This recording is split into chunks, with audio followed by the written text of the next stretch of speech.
A'udzu billahi minasyaitonir rajim.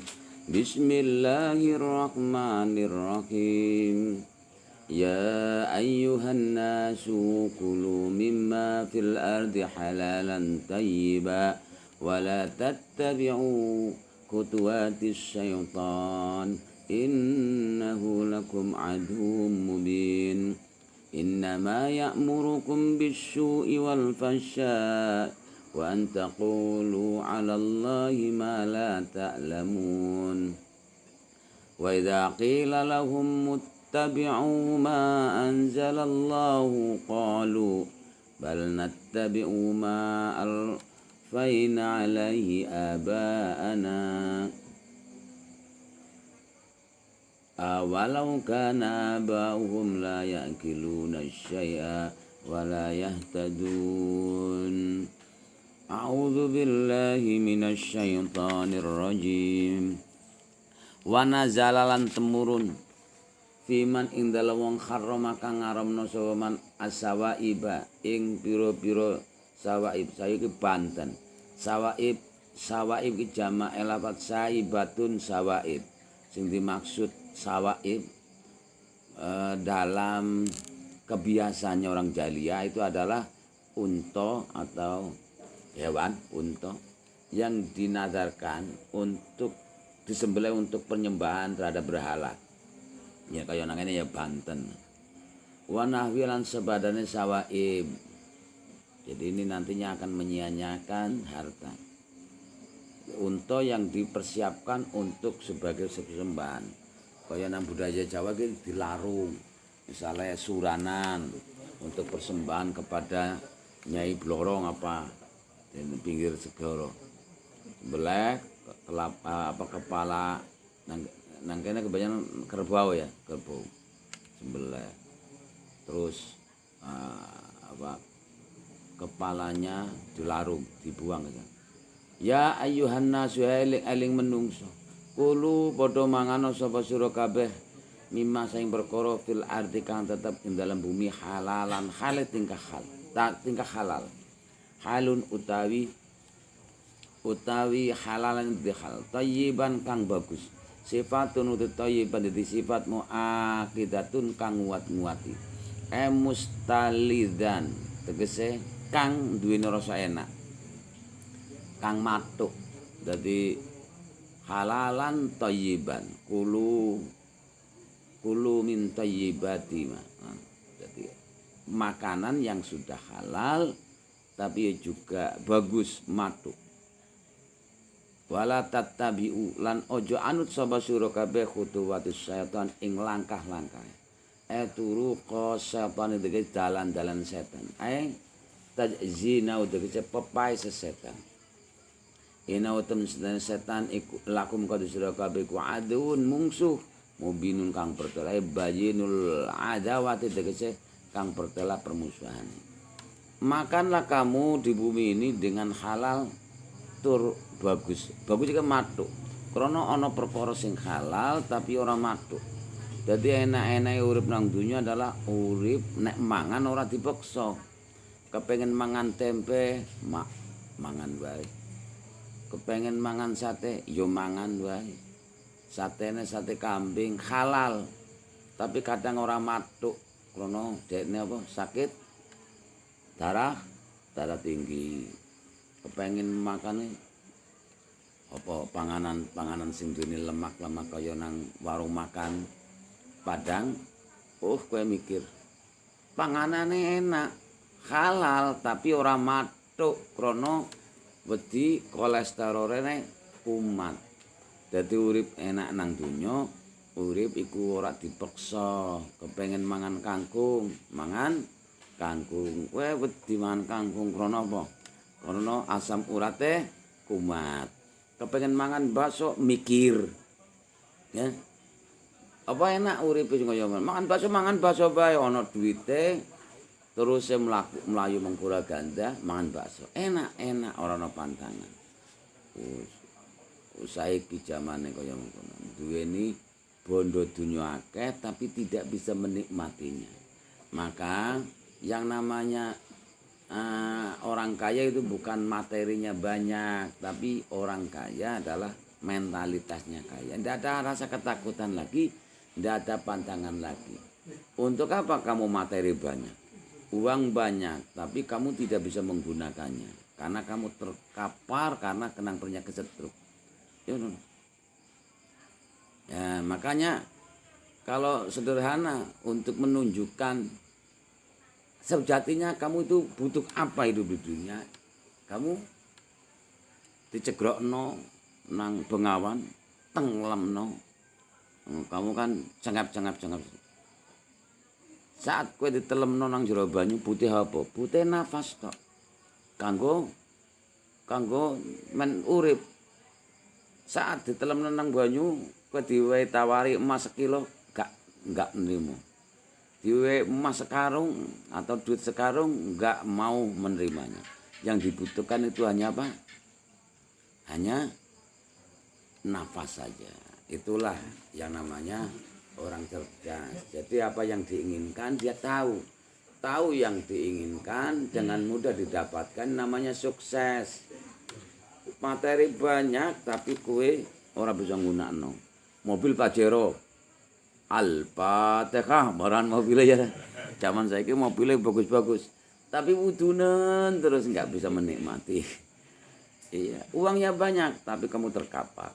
Uangnya banyak tapi hanya cuma dipaksakan untuk keluar nang rumah sakit dan sebagainya. Maka kalau makan yang paling enak sing halal tur sing matuk. Tempe enak halal, halalan thayyiban. Itu diperintah kulu mangono sira kabeh mimma fil ardi halalan.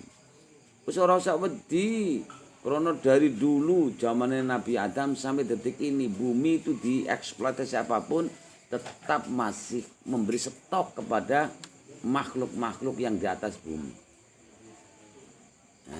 Wa ma min dabbatin fil ardi illa 'alallahi rizquha. Kamu saja itu pikirannya sempit sehingga kamu ketakutan. Ma ta'kuluna mim ba'di. Apa yang harus kamu makan nanti setelah saya tidak ada? Itu. Jadi kamu harus menanamkan mindset kaya dalam batin. Tidak ada rasa takut, tidak ada rasa kurang. Ya hari ini dinikmati, nanti nggak usah mikirin. Tuh ya, janganlah kamu mengikuti langkah-langkah setan. Setan itu selalu saja ngeridu, yuh, besok kalau kamu makan apa? Hah? Mikir kamu, besok makan apa?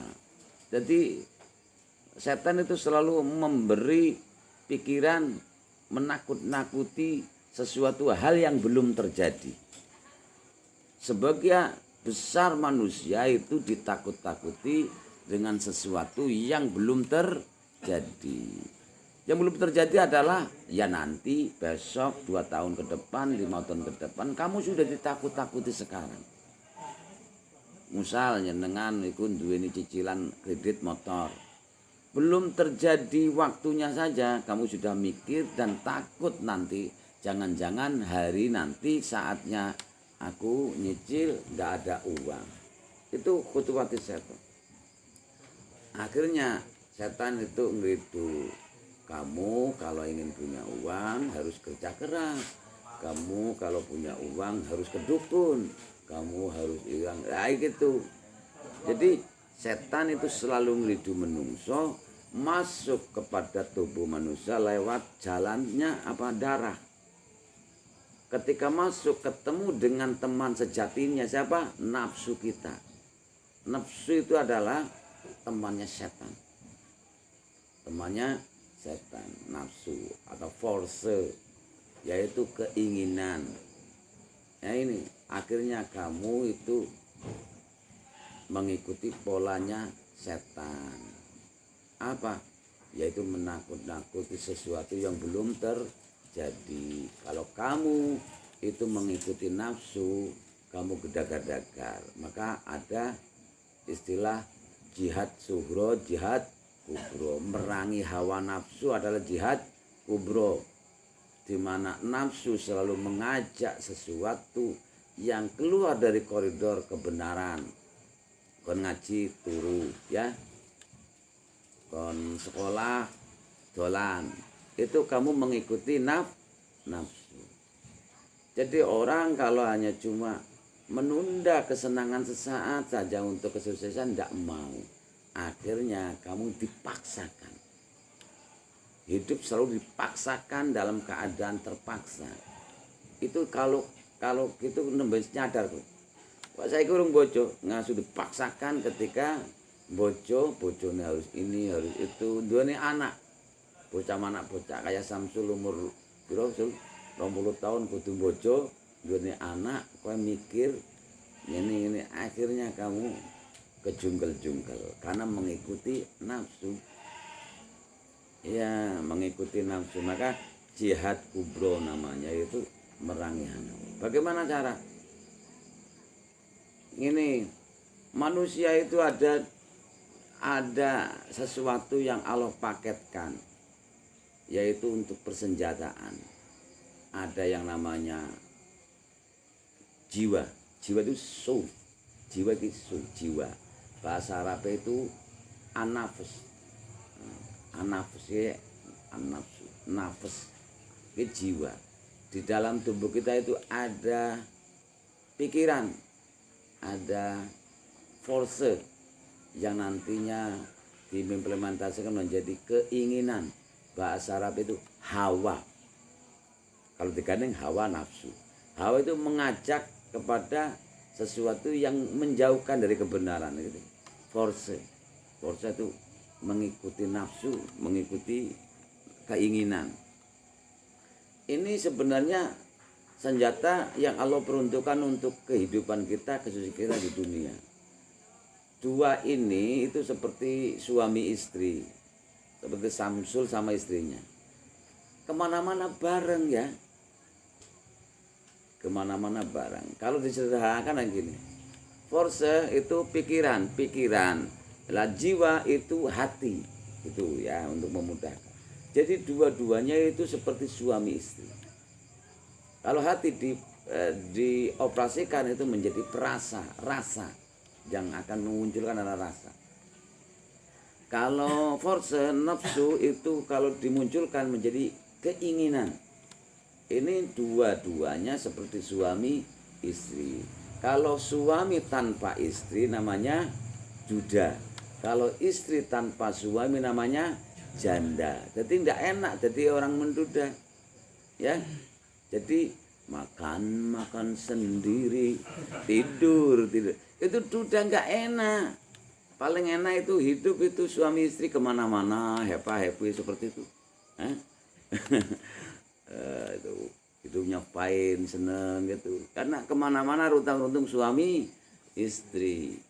Nah maka dari itu hidup itu menggunakan akal juga menggunakan hati, menggunakan pikiran juga menggunakan hati. Coba sekarang, kalau orang menggunakan logika saja, menggunakan pikiran saja, tanpa menggunakan perasaan atau menggunakan hati atau jiwa ini, itu nantinya akan menjadi apa? Menjadi psikopat, takut. Jangan kangkung. Jangan lah, itu tadi saya terangkan, manusia itu selalu saja takut kepada sesuatu yang belum terjadi. Kalau penyakit ini mengeras, mengkronis, itu namanya psikopat. Takut terhadap sesuatu yang belum terjadi. Kalau kamu itu ada cicilan motor, takut dulu. Semalaman tidak bisa tidur. Karena apa? Memikirkan hari ini 1 minggu ke depan itu harus nyicil motor. Tapi hari ini seminggu itu belum ada uang. Mikir. Akhirnya tidak bisa tidur. Orang tidur itu apabila pikirannya istirahat. Tapi kalau kamu tidak mikir, itu apa? Tidak bisa tidur. Mikir game-gamean ya. Game online kan mikir ya. Sampai meripatnya trahum mana ini. Sampai subuh gitu. Nah ini. Jadi orang apabila hanya cuma menggunakan pikiran tanpa menggunakan rasa, itu namanya psikopat. Menimbulkan rasa ketakutan yang luar biasa. Ketemu orang takut. Ketemu ini takut. Apalagi seakan-akan seluruh orang itu ngenyek dirinya, meremehkan dirinya. Itu lebih parah daripada orang gila. Murung di kamar, nggak mau ketemu orang. Kenapa nggak ketemu orang? Takut. Ketika ada orang itu dilihat itu selalu menghina dan lain sebagainya. Padahal orang-orang kan tidak tahu urusan kamu. Kenapa kamu itu? Karena kamu mikir ke sesuatu yang belum terjadi. Dipikir-pikir. Gak enak. Wis kaya randai ku mau. Nek wong wedon ora ndene lanangan itu randai ora enak itu. Kaya urip selalu menggantungkan pikiran tanpa rasa itu nanti timbul psikopat. Sekarang sebaliknya, orang kalau tidak mempunyai pikiran hanya cuma mengandalkan rasa, itu ya juga mengakibatkan negatif juga, yaitu gila. Lihat orang-orang gila. Senyum, nyanyi seperti TikTok sih. Gitu ya. TikTok itu sudah gila itu. Di pinggir jalan nembang dan nyanyi gitu ya. Hanya cuma kepengen viral. Itu apa? Enggak pakai pikiran dia. Kalau pakai pikiran pasti malu joget-joget di pinggir jalan. Hanya cuma kepengen viral dan jadi orang kalau hanya cuma mengandalkan rasa, yang penting rasa saya senang, enggak usah pakai pikiran. Itu orang gila. Coba enak lo jadi orang gila. Kehujanan tidak akan ada sakit. Tanya orang-orang gila, tidak ada orang gila itu sakit, tidak ada. Ya, kalau lapar, ya itu makan. Hanya cuma dunia feeling apapun makanan itu dimakan, tidak mikir bahwa itu kotor atau bersih, vitamin atau tidak. Maka dari itu ketika lapar makan, itu saja. Karena nggak mikir, cari makan di mana tong sampah. Walaupun kotor makanan, kata basi dan lain sebagainya, tidak ada sejarahnya orang gila itu sakit gara-gara makanan. Betul? Karena nggak mikir. Berarti sakit itu dipatik oleh yang namanya pikiran. Coba yang sakit sana, yang stroke, yang ini itu karena mikir. Ya, jadi orang mikir terlalu nemen itu juga sakit. Nah, kalau hanya cuma mengandalkan rasa saja tanpa pikiran itu orang gila. Jadi orang gila itu hanya cuma merasakan saja nikmat, senang, tidak mikir. Sehingga tidak malu aku nyanyi. Kau akan nyanyi lagi apa stres kayak gemblung kayak. Iya, tidak peduli dengan lingkungan karena tidak mikir. Yang penting rasanya senang. Gitu. Jadi orang gila itu enak, kepengen jadi enak seperti orang gila itu. Senang terus, senyum ya. Iya. Kenapa senyum? Diam, saya sedang menikmati pajero saya. Lo padahal hanya cuma ngang. Iya, apapun itu bayangkan seperti apa yang diinginkan. Tuh. Nah, enak enggak jadi orang gila? Ternyata tidak, ya karena sosialnya akhirnya rendah. Tadi mengandalkan pikiran mengakibatkan psikopat, ketakutan terhadap sesuatu yang belum terjadi. Kalau kita mengandalkan rasa saja, itu malah jadi orang gila. Masyarakat ya juga akhirnya meremehkan kita karena kita orang gila. Bagaimana caranya? Yaitu suami istri harus bersama-sama. Nek terlalu dominasi pikiran psikopat, yang terlalu dominasi rasa orang gila. Bagaimana solusinya? Pikiran di off kan. Kamu itu mengistirahatkan pikiran, karena pikiran itu tidak pernah yang namanya hilang. Sampai tidur pun pikiran itu kreatif. Jadi pikiran itu kalau ada orang menderita itu berapa? 60.000 kata-kata. Ya, selama 24 jam pikiran kita itu 60.000 perkataan, baik negatif atau positif. Yang repot adalah 60% dari pikiran kita pikiran negatif. Hanya cuma 40% dari total setiap hari mikir itu 40% positif. Sing ranco lagi, sing membahayakan lagi, 10 perkataan positif akan dihancurkan perkataan negatif satu. Contoh, gue ganteng. Bahasa delok kaca, ganteng dari Hong Kong. Akhirnya hilang kan? kegantengannya kamu. Kamu beri confident, aku sukses, aku sukses, aku sukses 10 kali perkataan positif. Tapi langsung disabotase oleh pikiran negatif sendiri. Kayak dari Hong Kong, punya uang enggak, ini enggak. Oh iya juga, disadarkan. Akhirnya hilang juga kan. Makanya wiridan afirmasi itu bentuk untuk menancapkan, mengukuhkan bahwa kamu itu keinginan kamu akan seperti ini. Tetapi orang wiridan itu selama ini tidak pernah merasakan apa faedahnya, gara-gara hanya cuma dalam ambang pikiran saja, ya. Coba wiridan itu diganti, gue ganteng, gue ganteng, gue ganteng. Ketika telinga kamu mendengar kamu ganteng dari mana, sul kan ya, mukanya saja seperti comberan, twing gitu deh. Informasi negatif kamu dengarkan, akhirnya memantalkan yang positif. Padahal wiridannya itu nentang banget, gue ganteng, gue ganteng, gue ganteng terus deh. Nah gitu. Coba sekarang kamu wiridan. Wiridan itu kan bentuk afirmasi, perkataan positif untuk menancapkan biar kamu confident, percaya diri. Coba wiridan. Wiridannya apa kamu dari kiainya? Sing tukang ahli wiridan. Ganti kata-kata, aku kaya, aku kaya, aku kaya. Kalau ketika disabotase, ingat 10 perkataan positif, disabotase 1 perkataan negatif. Kaya dari Hong Kong. Nah, bagaimana caranya? Sing ahli wiridan itu kok tidak bisa menancapkan dalam dirinya, tidak menjadi afirmasi, penegasan pada dirinya. Karena dia itu masih ambang pikiran. Benarnya harus merembes ke alam bawah sadar, yaitu polanya ke hati, karena hati itu hanya cuma rasa.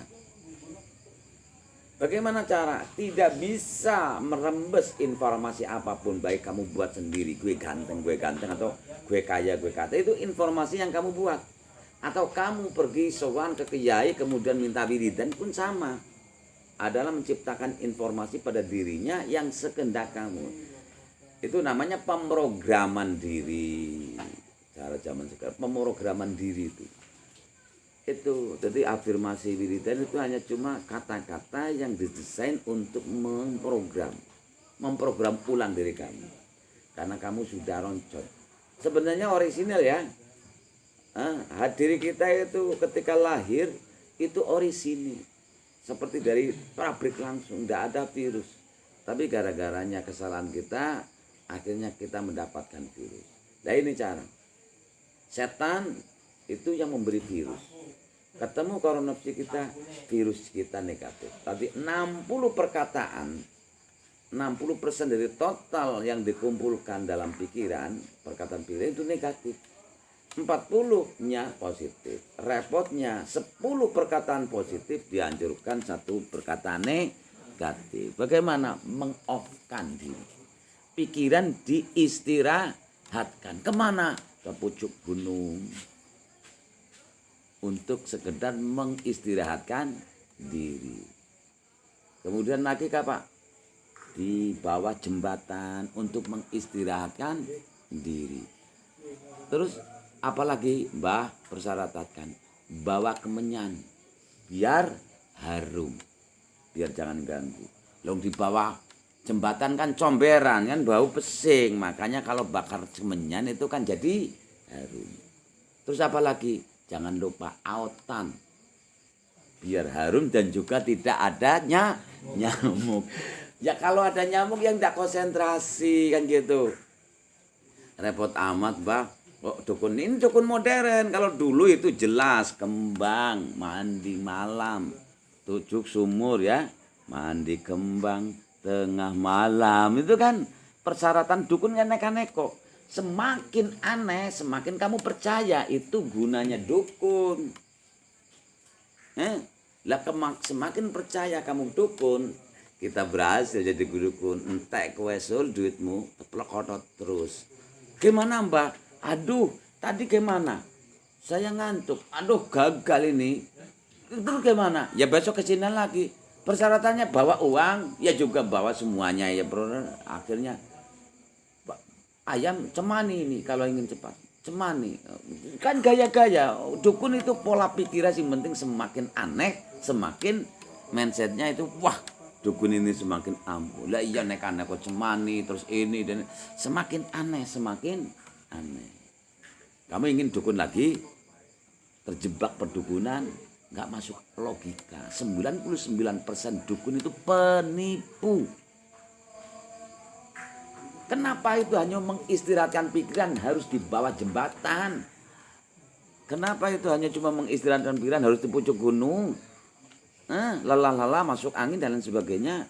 Kalau nanti ketika satu saja syarat yang disyaratkan oleh dukun itu gagal, kemudian datang lagi, bawa uang lagi, bawa mahar lagi, bawa ini lagi. Kamu itu sudah jatuh ketimba tangga, tambang glundung, emberet, ceblok, entek kabeh.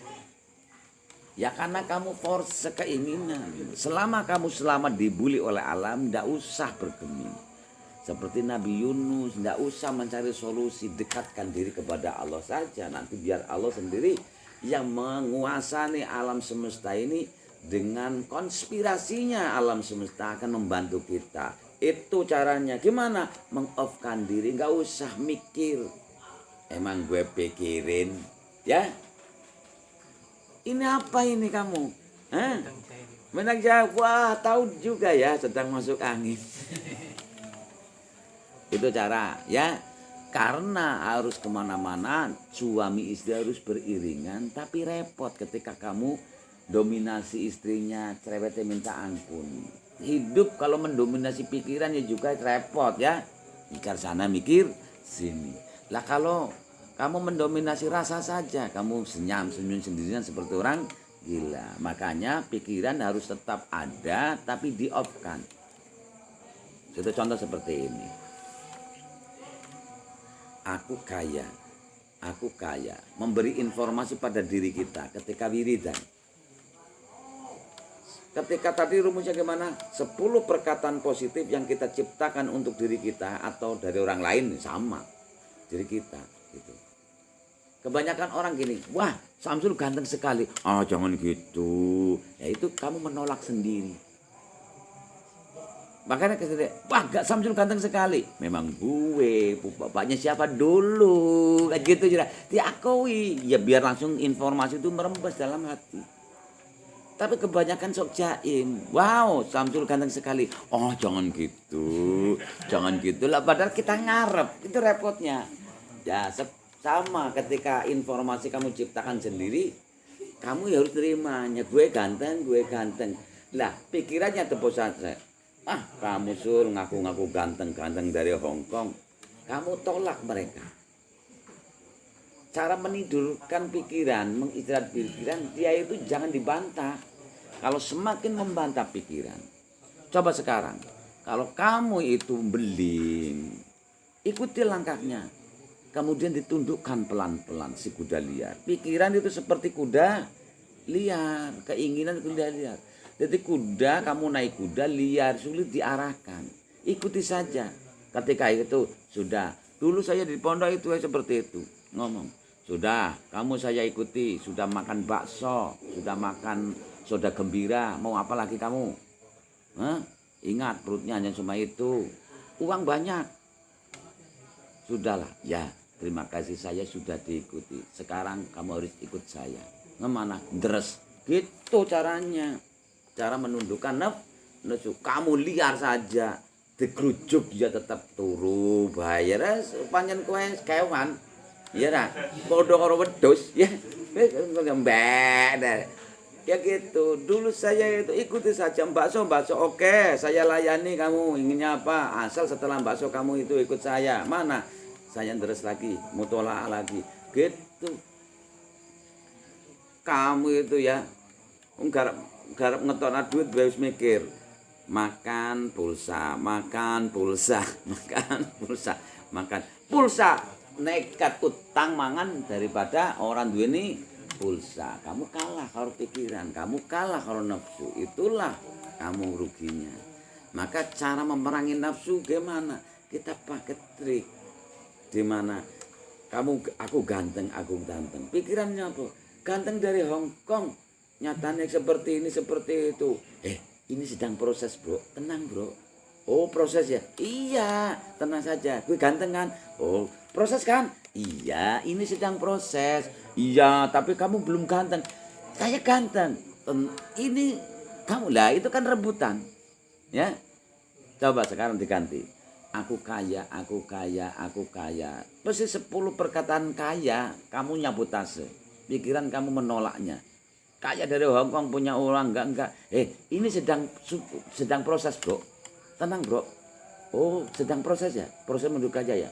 Tapi sekarang kan belum kaya kan? Ya belum, tapi ini sedang proses. Tidur enggak pikiran? Oh iya. Kamu ngomong lagi, aku kaya, aku kaya. Kaya dari orang, kamu diamlah bro, pikiran. Ini sedang proses. Oh, sedang proses ya? Iya, jadi memang benar-benar apa kata kamu. Saya belum kaya, tapi sedang proses. Lama-kelamaan tidur, pikiran. Jadi gue ganteng, nyata, cering gantengnya. Itu kalau wiridan, nggak usah ke pucuk gunung. Yang kamu wiridan hanya cuma disabotase. Pati-pati usmahare sak mono ora percaya roba dukun. Makanya triknya dukun itu semakin aneh persyaratannya untuk memudahkan kamu semakin meninabodohkan pikiran kamu. Coba sekarang pintu gerbangnya saja dianeh-anehi. Angker sekali di dukunnya. Jelas ampuh ini. Penyakit saya itu pasti sembuh. Jadi sembuh dulu sebelum ke mana? Ke rumah dukun. Gimana tadi ngomongnya? Wow, angker sekali nih dukun. Pasti ini ampuh dukunnya. Dan pasti penyakit saya sembuh. Kan sudah sembuh kan? Sebelum masuk sudah sembuh. Tuh pola pikirnya. Jadi kalau ada pasien membandel gak percaya, sarannya dipersulit. Biar nantinya pikirannya jangan menyabotase. Kalau begitu, sudah tahu trik-triknya perdukunan? Dukun itu selalu supaya logika pikiran kamu itu tidur, makanya syaratnya itu udah banyak.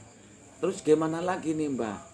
Ya kamu itu harus sampai jam 12 nanti itu kamu mandi ya. Di mana? Di sumur sana, 7 sumur. Kenapa harus 7 sumur? Enggak 10 sekalian. Dingin mungkin ya. Ya pokoknya aneh-aneh syaratnya 7 sumur. Kemudian gimana? Pakai kembang ya. 7 rupa. Kenapa harus 7? 10 saja. Nah, ya pokoknya 7 kayak gajah kan ya. Ini persyaratan aneh-aneh dan supaya kamu itu tidak sempat untuk menolaknya. Pikiran itu tidak sempat untuk menyabotase. Kalau seperti itu triknya kamu pun bisa membuat wiridan sendiri. Tidak usah repot-repot. Kemarin saya terangkan. Orang yang ampuh itu ya orang yang tumeplek maring Gusti Allah. Ikut Gusti Allah kayak enak. Nah ikut kiai itu juga repot juga. Coba kepengen suki kayak nek kiai kayak nek neko. Nek ikut Gusti Allah kan pokoknya sapa sing sedekah tegan tak balekno aku minimal 10. Nang ayat liyane masalul ladzina yunfikuna fisabilillah kama salih habatin 700. Wah, secara logika itu sudah tidak disabotase. Aku yakin Gusti Allah itu.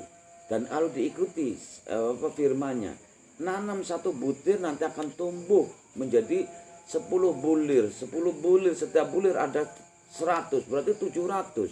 1 butir menjadi mana 700. 1 rupiah menjadi 700. 1000 menjadi 700 ribu. Lah 100 ribu ya cepat kaya kan. Ikuti kan mudah, nggak usah mikir. Nek mikire manut kiai ku aturane saklek. Ya. Karena sedekah kudu duitnya kudu sing halal ya. Kemudian tempatnya itu harus sing bersih-bersih, misalnya masjid, madrasah dan lain sebagainya. Nek nang Al-Qur'an kan enggak sedekah walaupun ke preman. Loh, ono sedekah ngomong preman. Nang premane nggo tuku mabok-mabokan atau minuman.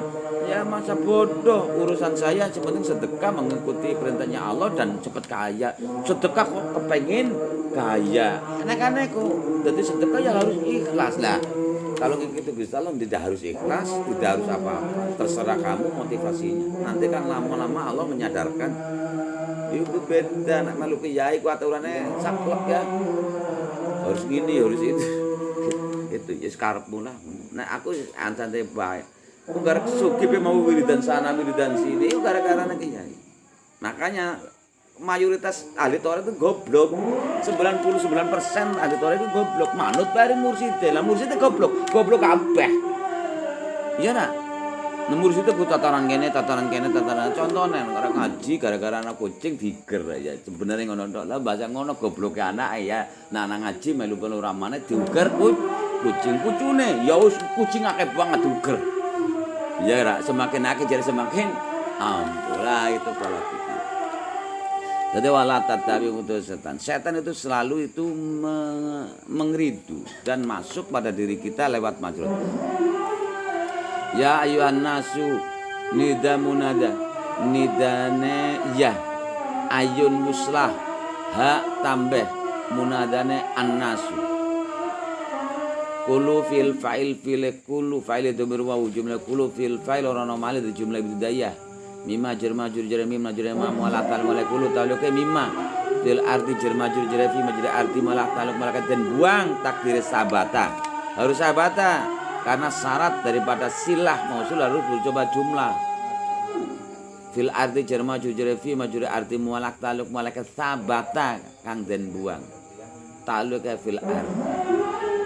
Halalan khal dul khal. Khale halalan dul khale ma fil ardi.